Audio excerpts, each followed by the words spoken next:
everyone, and welcome to Passionfroot, where we pursue lives of purpose together. ASMR version. Ooh, can you hear that dog outside? I do wonder about that. If you're new here, hello, my name is Maryellen, and I am one of 4 creators on this channel, 5 creators on this channel, 5, definitely 5.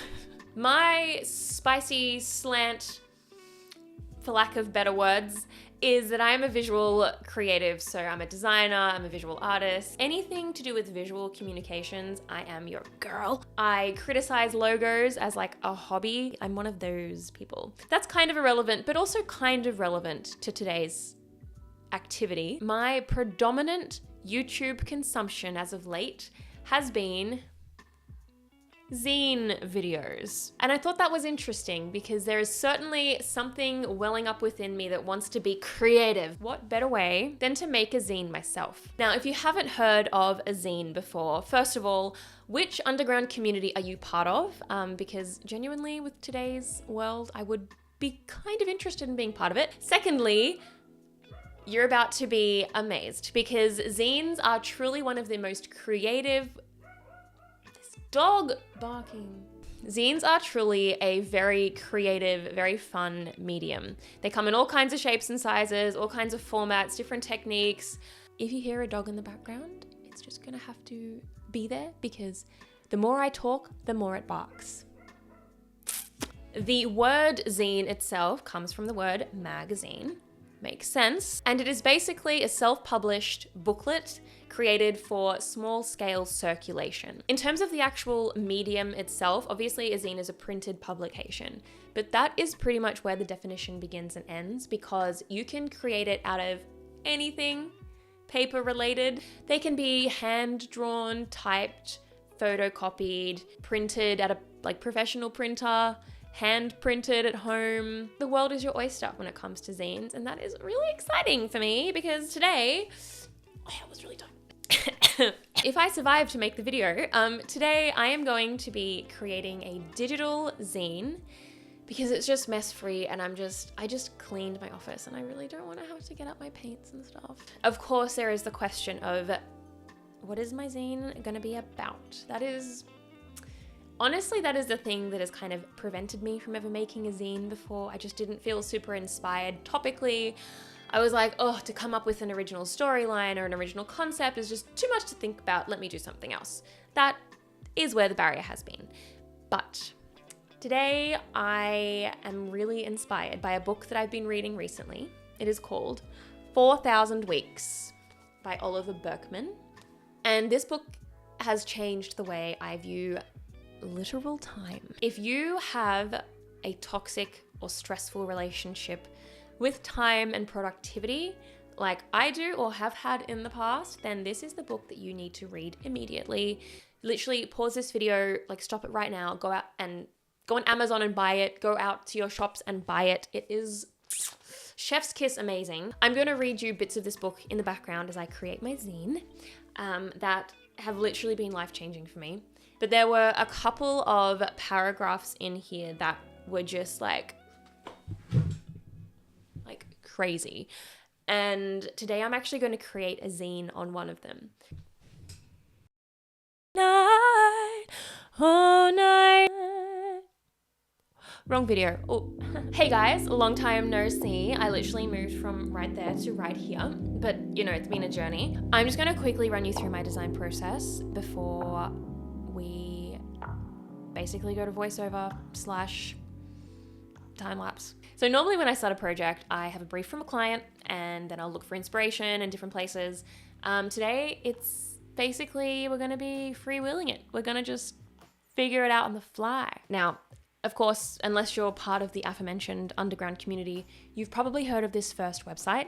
It's called Pinterest, and it is my favorite place to find inspiration. I'm just going to search collage and see what comes up.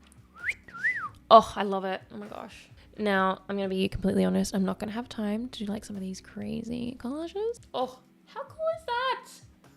Dude, what the heck? How cool is that? You can't even see. Now, 2 other websites that you may not have heard of, but if you're in the design / creative space and you want inspiration that maybe doesn't have as many ads as Pinterest or is just a little bit more sophisticated than Pinterest, you can check out these two. The first one is savee.it.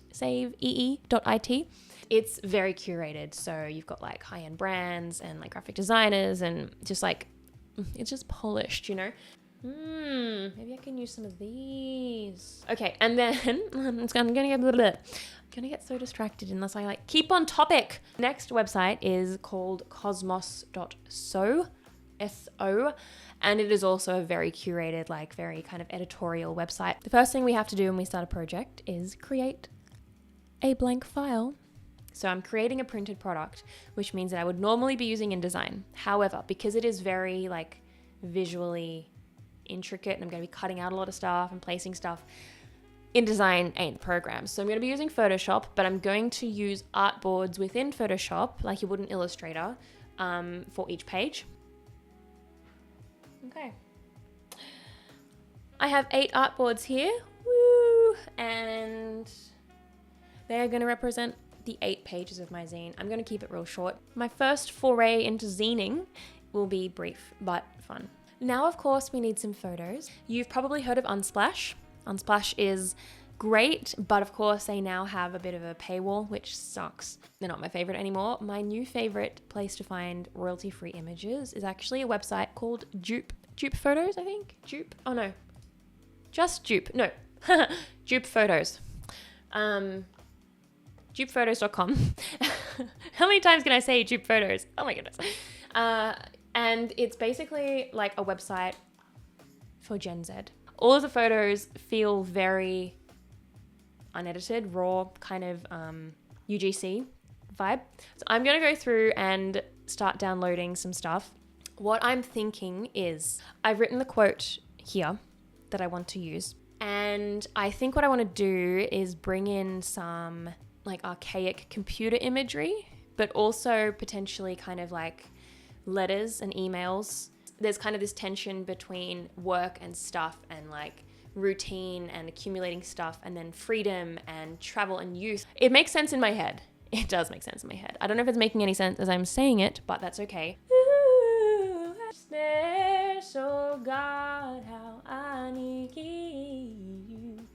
Okay, so I'm well and truly ready to sink my teeth into this thing. I'm going to leave you with past Mel, who did a bit of voiceover, and I'm also going to do a bit of a time lapse, and then we'll see each other afterwards. Bye-bye. I'm going to read you bits of this book as I create my zine. Without giving away any spoilers, the back of the book says, "We are obsessed with our lengthening to-do lists, our overfilled inboxes, and the sense that our attention spans are shriveling." Yes, that's me. But to find peace of mind, we must confront the ultimate time management problem. The question of how to best use our ridiculously brief time on the planet, which amounts to an average of about, that's right, 4,000 weeks. There is a quote on page 42 that absolutely blew my mind. "The whole painful irony is especially striking in the case of email. That ingenious 20th century invention whereby any random person on the planet can pester you at the time they like at almost no cost to themselves by means of a digital window that sits inches from your nose or in your pocket throughout your working day and often at weekends too. Here is the goalpost shifting effect. Every time you reply to an email, there's a good chance of provoking a reply to that email until the heat death of the universe." That's my favorite line. "At the same time, you'll become known as someone who responds promptly to email, so more people will consider it worth their while to message you to begin with. By contrast, negligent emailers frequently find that forgetting to reply ends up saving them time. People find alternative solutions to the problems they were nagging you to solve, or the looming crisis that they were emailing about never actually materializes. So it's not simply that you never get through your email. It's that the process of getting through your email actually generates more email." Whoa. "The general principle in operation is one you might call the efficiency trap. Rendering yourself more efficient either by implementing various productivity techniques or by driving yourself harder won't generally result in the feeling of having enough time. Because, all else being equal, the demands will increase to offset any benefits. Far from getting things done, you'll be creating new things to do. Period. Something that I have often discussed with my husband and with fellow workmates or whatever is this idea that if you're a good worker, a hard worker, especially if you're working in like a corporate job or a 9-to-5 where your salary is fixed, the only reward that you will get for working harder is more work. And so in a way, the corporate system almost incentivizes mediocre work, right? Because if you work harder, unless there are some kind of, bonuses at the end of the year, which most workplaces don't generally offer, what is the point? Because all you're going to get is more emails, more stress, more work to do.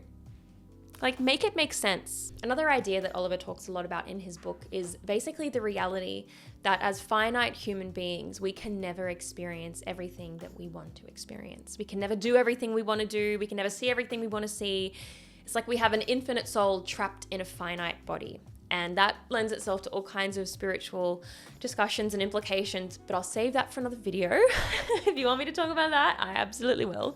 But it's really interesting because on page 46, just a couple of pages after the email soapbox moment, he talks about the fact that a retiree facing all of the different holiday options is possibly just as stressed as the corporate lawyer who is trying to stuff more into their day.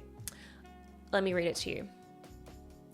The retiree ticking exotic destinations off a bucket list and the hedonisting stuffing her weekends full of fun are arguably just as overwhelmed as the exhausted social worker or corporate lawyer.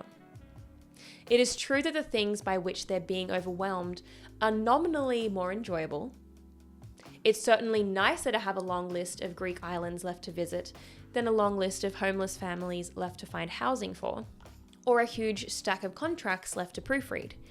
But it remains the case that their fulfillment seems to depend on their managing to do more than they can do. And then, this here is the chapter, or the little chunk that I'm going to turn into a zine.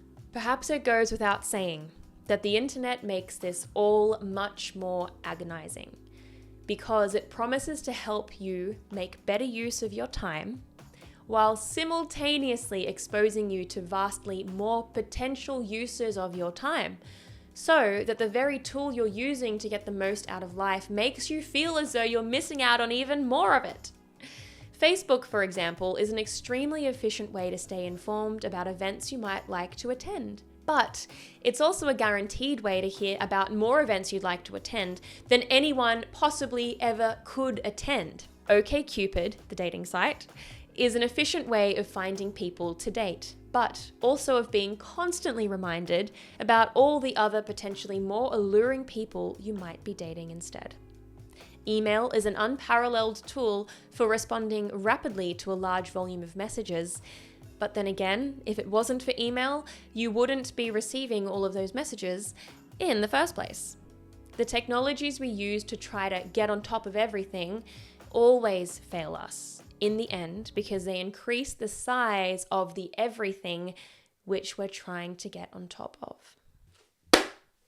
Crazy! The reason that I chose to use that paragraph of text for this little zine moment is because, I don't know about you, but I often kind of catch myself in the middle of like a doom scroll and I think, oh my goodness, I have just seen like 10 videos on 10 random topics, maybe gardening, maybe cooking, maybe traveling, whatever.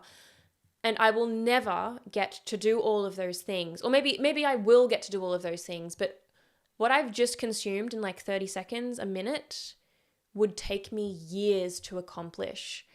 And so you always leave those kind of doom scroll sessions, internet sessions, feeling like you're not enough, because all of these other people are doing all of these things and you want to do all of those things as well. And so suddenly the measure of your worth and the measure of the things that you want to accomplish is infinitely greater than you ever would have conceived of prior to watching those videos. it's just, I don't like it. I don't like it. And I get very existential about that whole experience quite often. And so that paragraph specifically, I was like, dang, more people need to hear this. So I made the decision to get this zine printed professionally. I have ordered a total of 50 copies of this zine. I don't know if I'm going to be able to get rid of that many, but I am going to make them available for purchase. If you buy one of my poetry books, you can have a zine for free, or you can just buy a zine and I'll post it out to you. It'll be super cute. I have successfully retrieved and received my zine. Okay, it's a little glossy. I will give you a better preview of it, but oh my gosh, I'm actually obsessed. Overall, really, really happy with it. I've noticed like a couple of tiny little changes that I would make. But yeah, generally speaking, super happy with it. My foray into the zine world has been a great success, and I'm actually super keen to like give this out when I mail a book and the little zine. Doesn't it look so cute together? I only ordered 30 copies, which is not very many copies. It's just like a little box full. And I'm sure I will hand these out to people. Heck, I might even like leave them in public places. How good would that be for advertising? You just put it like in a cafe or something. Be like, go to my website. I don't know. Anyway. Super stoked. Thank you so much for watching. Yeah, I think that's the video, guys. Genuinely, this activity was so much fun. I had a great time, and I hope you enjoyed it as well. And I hope you had your brain blown by this book. Go get it. Seriously, I'm not sponsored to say this, obviously, but it's so good. Thank you so much for watching. If you haven't liked this video or subscribed, please do so. It helps out the channel more than I can say, and helps us all feel like a little community here on this channel, which is the purpose. I'll see you in the next video in a couple of weeks' time. In the meantime, let's keep growing together.